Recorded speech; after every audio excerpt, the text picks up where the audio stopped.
On the 18th of February 2025, IDEX Sports, a team that races in the European Le Mans series, had announced that Logan Sargeant would no longer be racing with the team, ahead of a plan that was arranged with the Williams racing team to allow Sargeant to race in a fairly high level of competition. But, in a twist, IDEC would go on to state this: following the decision of Logan Sargeant to step away from the sport to pursue other interests, IDEX Sport and Genesis Magna Racing are taking note of his decision and will announce his substitute in the next few days. This signals what looks to be the end of Sargeant's racing career, after being dropped from the Williams Racing F1 team in 2024.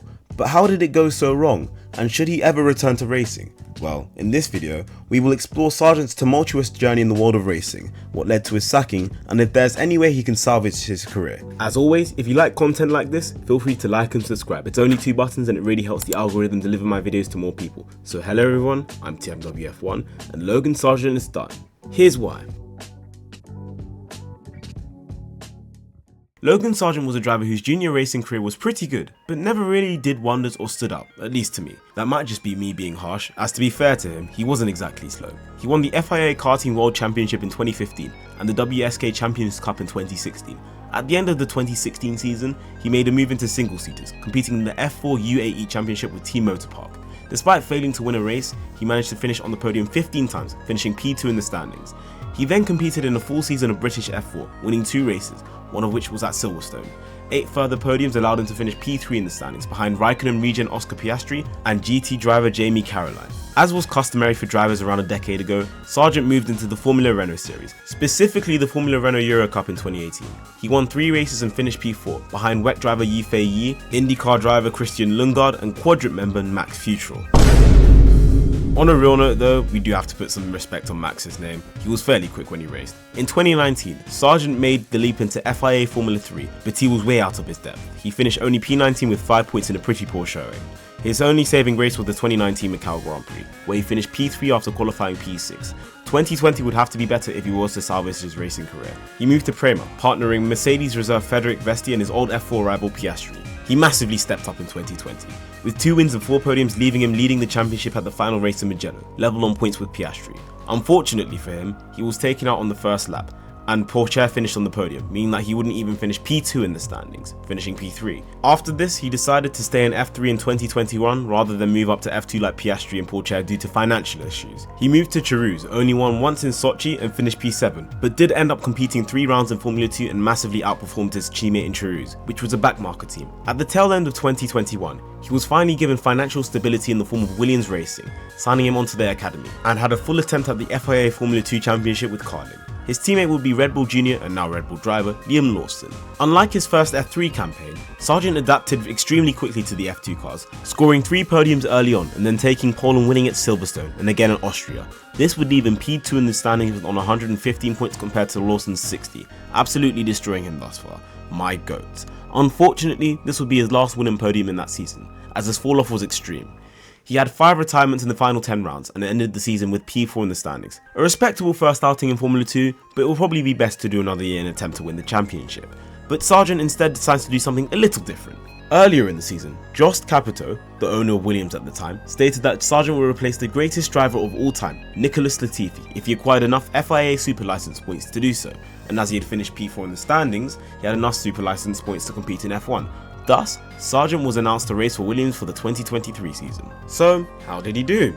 Well, let's get into it. Sargeant will make his debut at the 2023 Bahrain Grand Prix, and honestly, his debut genuinely brought the most promise we've ever seen in his F1 career to date. He qualified P16, only losing P15 to Lando Norris because he set the same time earlier. His race was a success, climbing 4 places to finish a respectable P12. It was a good debut and brought the air that there was a lot more to come from the American. How wrong we all were. The start of his downfall began at the Saudi Arabian Grand Prix, where he invalidated his lap, which would have seen him proceed to Q2 and finish the race P16 after starting last. He was absolutely obliterated by fellow rookie Nick De Vries at Australia, which was absolute chaos in itself, finishing P16 again. He made it to Q2 for the first time in Azerbaijan in both qualifying and the sprint qualifying, but crashed in SQ2, meaning he was unable to start the sprint race. He then finished P16 yet again in the main race. Despite these setbacks, there seemed to be genuine pace and some promise with Sargeant. However, it would be downhill from here on out. He would qualify last and finish there in Miami, his home race. Luckily, as he was American, he would have another 2 shots at a home race. He would qualify P16 and finish P18 in Monaco. do even worse and qualify last and finish P20 at Spain, which meant that he finished P20 for the second time in 3 races, and then would unfortunately retire at the Canadian Grand Prix after qualifying a season best of P13. However, much like his F2 career, he locked in at the Austrian and British Grand Prix. Despite qualifying P18 and P20 in both qualifying sessions and finishing P18 in the sprint, he would finish P13 in the main race on Sunday in a race with only 1 retirement, showing genuine pace and overtaking prowess. And it got even better at the British Grand Prix. Logan would qualify in P14, reaching Q2. His race pace was good all race, dropping in and out of the points. He would eventually finish P11, 4 seconds adrift of the Ferrari of Sainz. This race was when he showed everyone that he wasn't just some backmarker, and he was here to stay.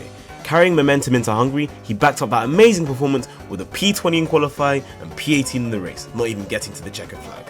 What the fuck? He qualified P18 and finished P17 in Belgium, in a poor showing. But at the Dutch Grand Prix, something insane happened. Logan Sargeant managed to advance to Q3 for the first time in his career, qualifying P10. He would unfortunately be unable to convert it into a point scoring position as his hydraulics gave up the will to live on lap 14. He managed to get into Q2 at the Italian Grand Prix, at a track where the Williams excelled due to the long straights. He finished P13, which I would say is usually not a bad result, but the Williams had point scoring potential, so in this case he underperformed. He would qualify P18 and finish P14 at Singapore, and at this point I'm aware that this sounds extremely repetitive. He retired from the next 2 races at Japan and Qatar, the latter being from heat stroke. He was fortunately okay after this incident, but it just goes to show that Formula 1 is still an extremely dangerous sport and can be held in very dangerous conditions. No one can blame him for suffering from ill health because of that. We would move to the USA Grand Prix at Kota, and things looked to be the same as every race, last in qualifying and sprint qualifying, and last in the sprint race. However, the race was completely different. Logan had pace. He made up 4 places by lap 5, picked up others bit by bit as people retired, and would overtake Hulkenberg on lap 54 to finish P12. A good recovery in itself, but there was a twist. A few hours after the race, Lewis Hamilton and Charles Leclerc was disqualified for the car's skid board being too thin.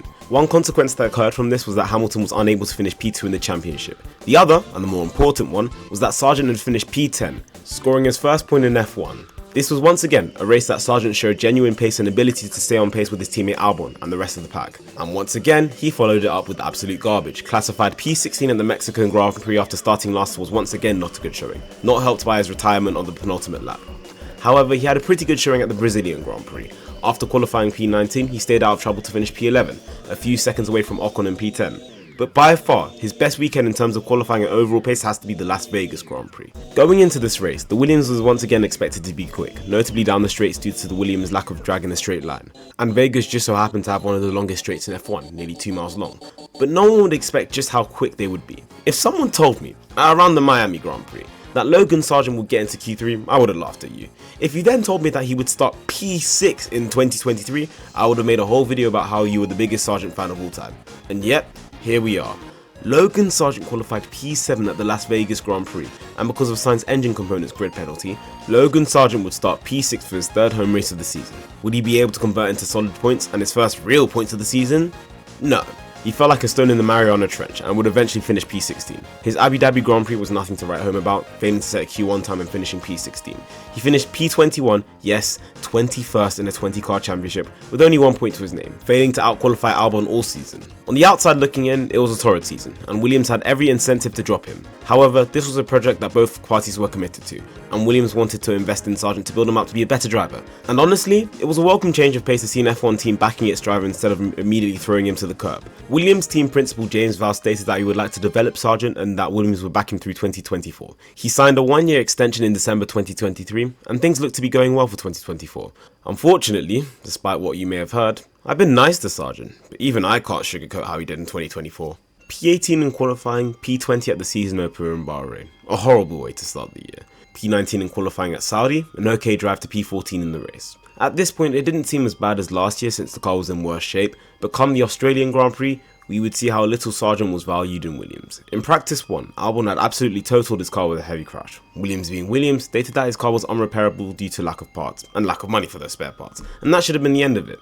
But in a move that set F1 back to the 1960s, Logan Sargeant was forced to give up his car for Albon, as Williams believed that this was their best chance of points. While this may be true, and technically correct, I believe that they did Sargeant wrong here. Confidence is key in F1, and if I was a driver and I was forced to give up my car because my boss says my teammate is just that much better and I have no chance of points, I would have no confidence in myself for the rest of the year. That was not a good move in my opinion, especially since Albon was the one who made the mistake.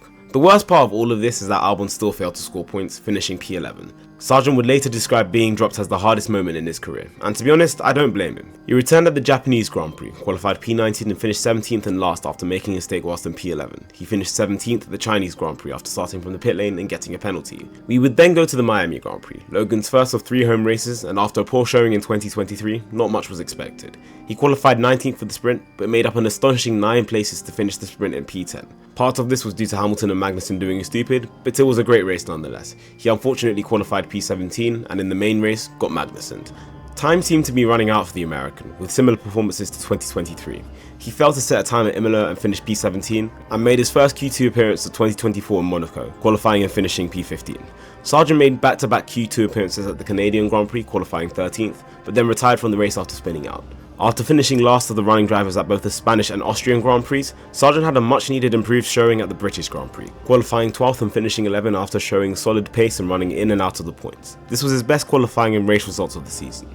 Unfortunately, this would be the last positive note in his career. From here on out, it was pure despair. This is because on the day of the Belgian Grand Prix, Williams had announced that I would be signing Carlos Sainz in 2025, leaving Sargeant out of a seat. This was part of a domino effect that started from Hamilton deciding to move from Mercedes to Ferrari, leaving Sainz up for grabs and a Mercedes seat that was eventually slapped up by Antonelli. Sargeant was effectively removed as collateral in a move that everyone expected lest Sainz decided to move to Red Bull or Mercedes. This was honestly a no-brainer, especially when a driver of Sainz's quality is available. Sargeant took the news well, stating that he would fight no matter what the situation is. Well, if his idea of fighting was qualifying P18 and finishing P17, then sure, great fight.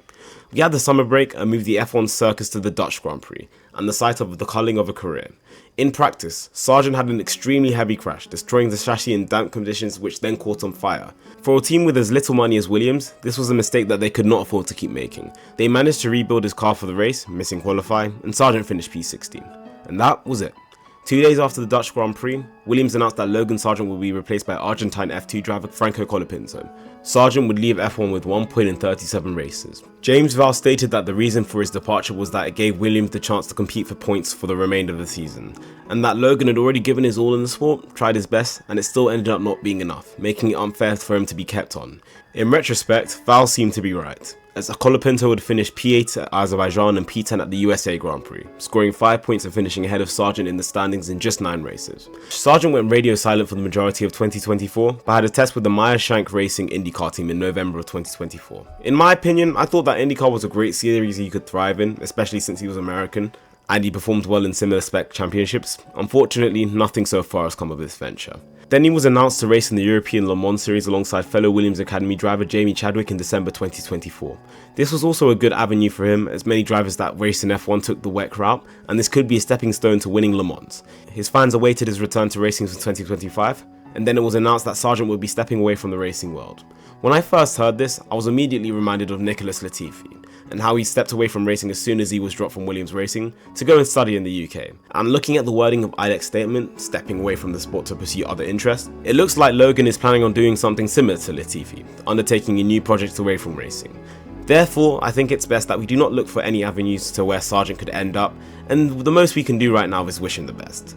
Motorsport is a brutal sport, especially F1, and it can take a toll on anyone's mental health or motivation, and at the end of the day, F1 drivers are human too. That's my summary on Logan's career. What do you think about the driver? Comment your thoughts down below. My socials will be in the link in the description. Happy race week everyone, we're finally back, we're finally back. Have a wonderful day, and goodbye.